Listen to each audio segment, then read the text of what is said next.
söğüp olsana ana bu ütü jarın diyeyim bak anam. Ama bu sadı ütü jarın deyince şeker şey olmuyor çünkü an.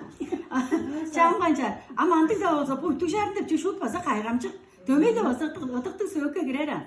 Çünkü derge bu ütü jarının ulu ütü. Bu yanlı ütüdür bu. Am bazı bir bagajı ölçül derge. Şak bu buzuttu ütü var bu. Buzuttu kara değil. Bu yanlı kara, buzuttu kara değil. Am bir evvel bu kendirbeni tüdü alacağım pajınga. Ama onu göğüngü şeyde çiğir çayınlar çok bolgan bolsa. Ama par var. Bu buzuttu kara ardında et tukdava sodin. Mınca parganca daran.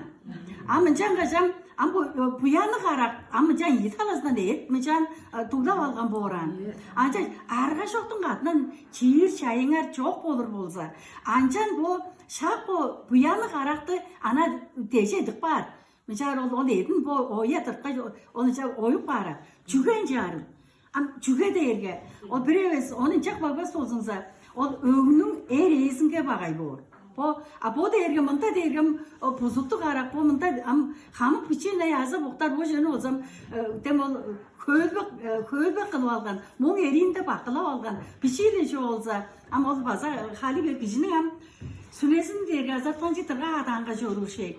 Ancak kaçtan bu şak bu ütü jarım bolsa varsa koncu ucur utkalın. Ama onu şöyle pilip algan ustar alankaya eğer ulus.